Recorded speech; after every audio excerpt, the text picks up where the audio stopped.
Arts with Mukesh sir YouTube class में आप लोग की स्वागत है। हम लोग पिछले क्लास में सिंधु घाटी सभ्यता से संबंधित हम लोग 20 क्वेश्चन किए थे, जिसमें कि 2350 BC से लेके 1750 BC का जो इतिहास था उसे हम लोग सिंधु घाटी सभ्यता कहे थे।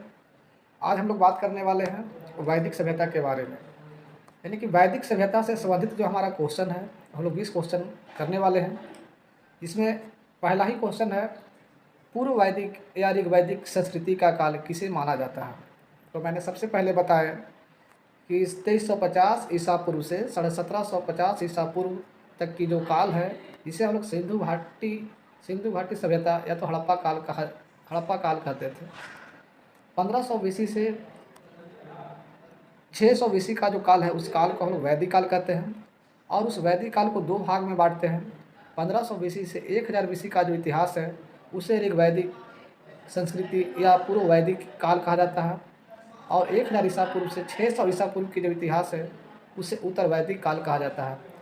तो 1500 से 1000 ईसा पूर्व की जो इतिहास है उसे क्या बोलते हैं, वैदिक काल, इसलिए इसका ऑप्शन ए सही है। उत्तर वैदिक संस्कृति का काल किसे माना जाता है, उत्तर वैदिक संस्कृति का काल, यानी क्या होता है, यहाँ पे दिया हुआ है, देखिए पूर्व वैदिक, यहाँ पे उत्तर वैदिक। तो उत्तर वैदिक काल 1000 ईसा पूर्व से 600 ईसा पूर्व का जो इतिहास है उसे उत्तर वैदिक काल कहा गया है। तो आपका आंसर भी होगा। आर्य शब्द का शाब्दिक अर्थ होता है वीर, योद्धा, श्रेष्ठ या कुलीन, यज्ञकर्ता या पुरोहित, विद्वान। तो आर्य का शाब्दिक अर्थ होता है श्रेष्ठ। आर्य क्या था, श्रेष्ठ था, एक कुलीन था, उस कुलीन वर्ग को हम लोग यहाँ पे श्रेष्ठ या आर्य कहते हैं। आपका ऑप्शन भी सही है। प्रारंभिक आर्यों के बारे में निम्न कथनों में से कौन सा सही नहीं है। वे संस्कृति बोलने वाले थे, ये घुड़सवारी किया करते थे, वे कई झुंडों में भारत पहुँचे, वो मुख्यतः नगरों में निवास करते थे। तो इसका जो सही कहता है कि प्रारंभिक आर्यों के बारे में निम्न कथनों में से कौन सही नहीं है, तो देखना कि जो सही नहीं है उसको हम लोग टिक करना है। लेकिन सही क्या है, वो ये संस्कृत बोलने वाले थे, ये सही है। वे कई झुंडों में भारत पहुँचे थे, भी सही है। वे घुड़सवारी किया करते थे, ये भी सही है। लेकिन वह मुख्यतः नगरों में निवास करते थे, ये बात सही नहीं है, क्योंकि नगर से संबंधित जो क्वेश्चन है, जो इतिहास है, जो सिंधु घाटी में हम लोग को पढ़ना है, ये पूरी सभ्यता एक ग्रामीण सभ्यता थी। इनमें से किस फसल का ज्ञान वैदिक काल के लोगों को नहीं था। क्या वे जौ से परिचित है, तो परिचित था, गेहूँ से परिचित है तो है, चावल से था, तंबाकू से नहीं था। इसलिए इसका आंसर डी होगा, क्योंकि जौ और गेहूँ और चावल ये सब प्रागैतिहासिक काल में भी महापाषाण काल, नवपाषाण काल इस समय देखने को मिला है, जिसमें हरगढ़ का साक्ष्य है। ये सब काफ़ी इंपॉर्टेंट इतिहास है। उत्तर वैदिक काल के वेद विरोधी और ब्राह्मण विरोधी धार्मिक अध्यापकों को किस नाम से जाना जाता है। उस समय के जो लोग था, जो वेद का विरोधी करता था, उसे याजमान, शरमन, अथर्वण, श्रेष्ठीन, तो इसे क्या बोलते थे, श्रवण करते थे। इसलिए आपका ऑप्शन भी सही है। वैदिक गणित का महत्वपूर्ण अंग है, तो वैदिक गणित का महत्वपूर्ण अंग क्या है, शतपथ ब्राह्मण, अथर्ववेद, सूर्य सूत्र, छंदो, उपनिषद। तो उसका हो जाएगा अथर्ववेद, गलत, सॉरी, आपका सूर्य सूत्र हो जाएगा, ऑप्शन सी सही। तथा किस वेद में प्राचीन वैदिक युग की संस्कृति के बारे में सूचना दी गई है। प्राचीनतम वेद की जो जानकारी है जो ऋग्वेद से प्राप्त होता है, आपका ऑप्शन ए सही है।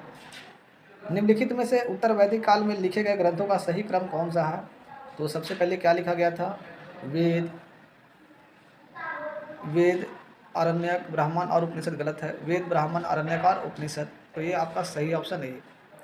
सबसे पहले वेद के बाद क्या ब्राह्मण, ब्राह्मण के बाद क्या आरण्यक, आरण्यक के बाद उपनिषद की रचना किया गया था। ये हमारा सही कालक्रम है। वेदों की संख्या कितनी होती है, तो वेद की संख्या ऋग्वेद, सामवेद, यजुर्वेद और अथर्ववेद। तो इस प्रकार हम 4 कर सकते हैं। आपका क्वेश्चन है, कौन सी 3 वेद संयुक्त रूप से त्रय या वेद त्रय कहलाते हैं। तो शुरू का जो 3 वेद है, जैसे ऋग्वेद, यजुर्वेद और सामवेद, को त्रय कहा गया है। भारत के राज्य चिन्ह में प्रयुक्त होने वाले शब्द सत्यमेवा जयते किस उपनिषद से लिया गया है। तो इसका आपका ऑप्शन हो जाएगा मुंडको उपनिषद से लिया गया है।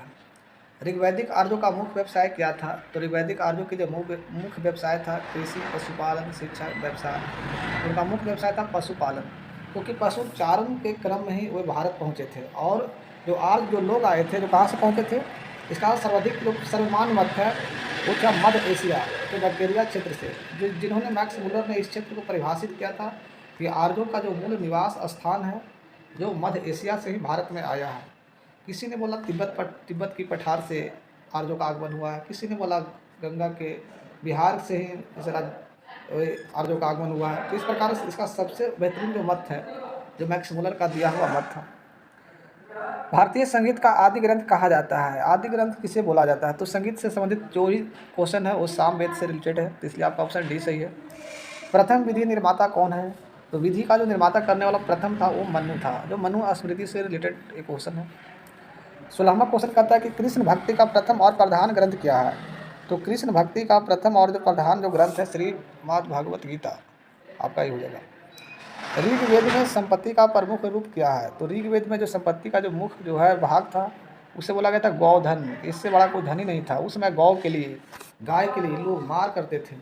गाय जिनके दरवाजा पर दिखता था वो काफ़ी धन्यवान और काफ़ी अच्छे व्यक्ति कहलाते थे, वो प्रथम श्रेणी में आया करता था। तो गाय से उस समय का काफ़ी प्रिय पशु भी था।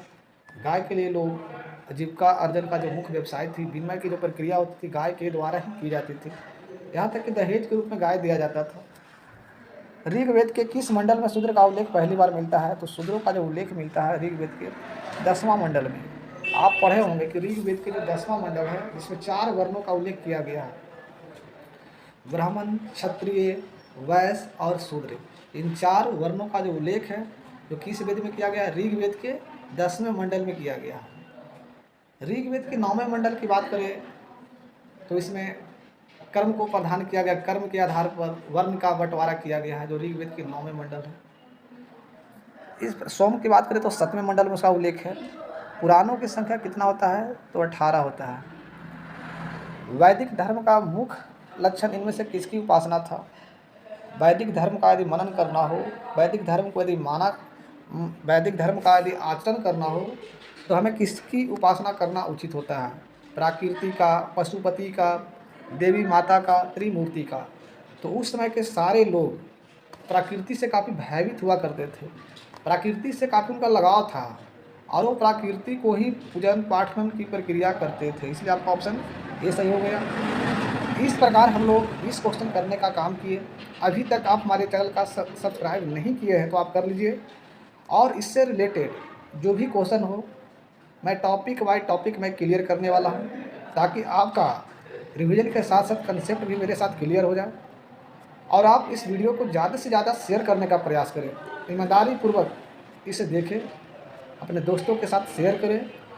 यदि अभी तक आप चैनल का सब्सक्राइब नहीं किए हैं तो आप कर लीजिए, क्योंकि आपके एक सब्सक्राइबर से मुझे इमोशन मिलता है और मैं उसी इमोशन के साथ मैं आपको निरंतर आपके प्रति मैं कार्य करते रहूँगा। तो मैं आपको लोग का धन्यवाद करता हूँ।